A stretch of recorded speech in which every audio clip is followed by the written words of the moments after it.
ত্রয়োদশ জাতীয় সংসদ নির্বাচন ফেব্রুয়ারিতে হচ্ছে কি হচ্ছে না তা নিয়ে জনমনের সংশয়ের কমতি নেই। এই ব্যাপার নিয়ে বাংলাদেশ নির্বাচন কমিশনের প্রধান নির্বাচন কমিশনারের সঙ্গে আজ সাংবাদিকরা কথা বলেছেন। প্রধান নির্বাচন কমিশনার জানিয়েছেন, ফেব্রুয়ারিতে নির্বাচন আয়োজন করার লক্ষ্য নিয়ে কাজ করে যাচ্ছে নির্বাচন কমিশনার সহ নির্বাচন কমিশনের অন্যান্য কর্মকর্তারা। বাংলাদেশ নির্বাচন কমিশন সকল প্রস্তুতি সারছে আসলে ফেব্রুয়ারিকে কেন্দ্র করেই। প্রধান উপদেষ্টা নির্দেশনা দিয়েছেন, আগামী রমজানের আগে যেন নির্বাচন অনুষ্ঠিত হয়। আগামী রমজান হতে পারে ফেব্রুয়ারির মাসের মাঝামাঝি থেকে, তাই ফেব্রুয়ারি মাসের মাঝামাঝির আগেই হয়তো বা বাংলাদেশ জাতীয় সংসদ নির্বাচন দেখতে চলেছে। আগামী জাতীয় সংসদ নির্বাচন নিয়ে দুটি গুরুত্বপূর্ণ ব্যাপার যে আলোচিত সমালোচিত হচ্ছে তা হচ্ছে পিআর পদ্ধতি এবং এনসিপির শাপলা প্রতীক নিয়ে নির্বাচন। সে ব্যাপারে প্রধান নির্বাচন কমিশনার কথা বলেছেন। পিআর পদ্ধতি নিয়ে তিনি যা বলেছেন তা আসলে যারা পিআর পদ্ধতি চাচ্ছেন তাদের জন্য কিছুটা হতাশাজনক হতে পারে। প্রধান নির্বাচন কমিশনার বলেছেন, আরপিও অনুযায়ী তিনি ভোট গ্রহণ করার জন্য এগিয়ে চলেছেন, ভোট গ্রহণ করার প্রস্তুতি নিচ্ছেন। আরপিও অনুযায়ী আসলে আরপিওতে বর্তমানে পিআর পদ্ধতি নেই। আরপিওতে পিআর পদ্ধতি সংশোধন করার জন্য কিছু আইন এবং সংবিধান সংস্কার বা পরিবর্তনের প্রয়োজন রয়েছে। সেক্ষেত্রে তিনি যদি আরপিওকে প্রাধান্য দিয়ে নির্বাচন আয়োজন করেন, সেক্ষেত্রে আসলে পিআর পদ্ধতি হওয়ার সম্ভাবনা মোটামুটি ক্ষীণই বলা যায়।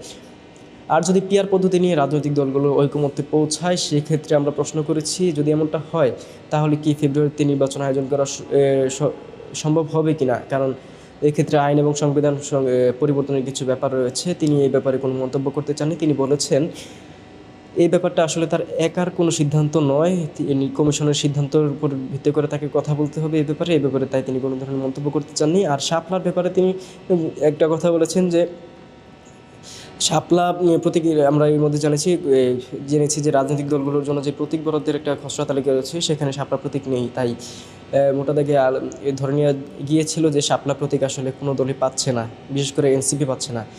শাপলা প্রতীক নিয়ে যে ব্যাপারটি তর্ক বিতর্ক তৈরি করেছে তা হচ্ছে এনসিপি শাপলা চাচ্ছে এবং জাতীয় নাগরিক ঐক্য নামে আরেকটি হচ্ছে নিবন্ধিত রাজনৈতিক দল, তারাও তাদের প্রতীক পরিবর্তন করে শাপলাকে চাচ্ছে। এই ব্যাপার নিয়ে আসলে তর্ক বিতর্ক তৈরি হয়েছিল।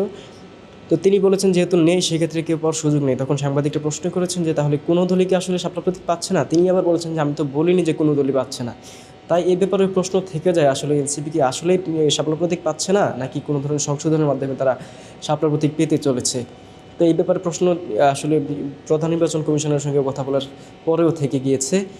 বাংলাদেশ নির্বাচন কমিশন আগামী নির্বাচনকে নিয়ে যে ব্যাপারটিকে বেশ প্রাধান্য দিচ্ছে তা হচ্ছে প্রবাসীদের ভোট। বিগত নির্বাচনগুলোতে প্রবাসী ভোটাররা ভোট দেওয়ার সুযোগ পাননি। তাদের একটা বড় অভিযোগ ছিল, আমরা দেশের রেমিটেন্স পাঠাচ্ছি, বাংলাদেশের অর্থনীতিতে আমরা বড় ভূমিকা রাখছি, তবে দেশ পরিচালনা করার জন্য যে সরকার নির্বাচিত হয় সেক্ষেত্রে আমরা কোনো ভূমিকা রাখতে পারছি না, আমরা কোনো ভোট দেওয়ার সুযোগ পাচ্ছি না, আমাদের ভোটাধিকার থেকে বঞ্চিত করা হচ্ছে। এই অভিযোগটা আসলে আগামী নির্বাচনের পর থেকে তারা হয়তো দিতে পারবেন না, কারণ বাংলাদেশ নির্বাচন কমিশন এরই মধ্যে কিছু গুরুত্বপূর্ণ পদক্ষেপ নিয়েছেন প্রবাসীদের ভোট গ্রহণকে কেন্দ্র করে। প্রবাসীদের ভোট গ্রহণের জন্য বাংলাদেশ নির্বাচন কমিশন এরই মধ্যে একটা অ্যাপ তৈরি করেছেন, যদিও তা প্রকাশিত হয়নি। প্রকাশিত হওয়ার পর তা হচ্ছে অ্যান্ড্রয়েডের ক্ষেত্রে প্লে স্টোর এবং আইওএসের ক্ষেত্রে অ্যাপ স্টোরে পাওয়া যাবে। প্লে স্টোর বা আইওএস থেকে প্রবাসী ভোটাররা অ্যাপটি ডাউনলোড করার পর জাতীয় পরিচয়পত্রের যে সকল তথ্য রয়েছে সেই সকল তথ্য দিয়ে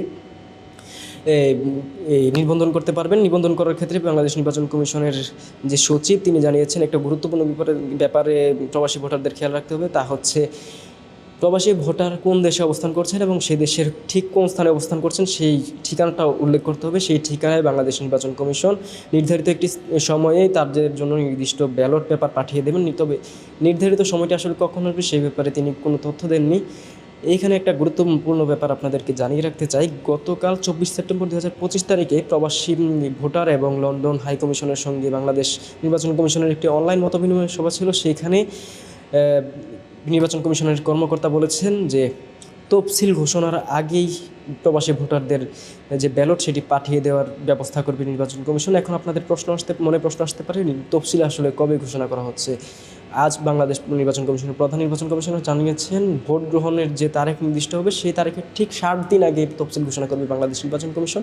তাই আসলে ধারণা করে নিয়ে যাচ্ছে নির্বাচনের ঠিক 2 মাসের আগেই প্রবাসী ভোটাররা ব্যালট পেতে চলেছেন এবং সেই ব্যালট যখন তারা গ্রহণ করবে নির্দিষ্ট পোস্ট অফিস থেকে, সেখান থেকে তারা ব্যালটে তাদের পছন্দের প্রার্থীকে ভোট দেওয়ার সুযোগ পাবেন। সেক্ষেত্রে একটা গুরুত্বপূর্ণ ব্যাপার হচ্ছে তাদের জন্য যে নির্দিষ্ট ব্যালট রয়েছে সেই ব্যালটে কোনো প্রার্থীর নাম থাকছে না, সেখানে শুধু প্রার্থীদের জন্য নির্ধারিত প্রতীকটি থাকছে। আমরা গতকালের যে মতবিনিময় সভা ছিল সেখানে আমরা প্রবাসী ভোটারদের জন্য নির্ধারিত ব্যালটের একটি নমুনা আমরা দেখতে পেয়েছি। মোটামুটি প্রবাসী ভোটারদের নিয়েছে এই সিদ্ধান্তই ছিল। প্রবাসী ভোটাররা ভোট দেওয়ার পর ডাকযোগে আবার বাংলাদেশে তাদের ব্যালটটি পাঠিয়ে দেবেন এবং বাংলাদেশ ডাক বিভাগ সর্বাত্মক সহযোগিতায় সেই ব্যালটটি রিটার্নিং কর্মকর্তার কাছে পাঠিয়ে দেবেন। রিটার্নিং কর্মকর্তা ভোট গণনার আগ পর্যন্ত তার জিম্মায় সেই ব্যালটটি সংরক্ষণ করে রাখবেন। আরেকটি গুরুত্বপূর্ণ আলোচিত ব্যাপার হচ্ছে নির্বাচনকে কেন্দ্র করে এর মধ্যে বেশ কয়েকটি রাজনৈতিক দল নিবন্ধন প্রত্যাশা করে আবেদন করেছে। সেই তালিকাটা প্রাথমিকভাবে প্রকাশিত হয়েছিল, 22টি রাজনৈতিক দল নিবন্ধনের জন্য আবেদন করেছে। আর সেখান থেকে আমরা জেনেছিলাম 6টি রাজনৈতিক দল হয়তো বা নিবন্ধন পেতে চলেছে বাংলাদেশ নির্বাচন কমিশন থেকে। আজ প্রধান নির্বাচন কমিশনার যা জানালেন তাতে আসলে সেই ব্যাপারটিও আসলে ঘোলাটে হয়ে গিয়েছে।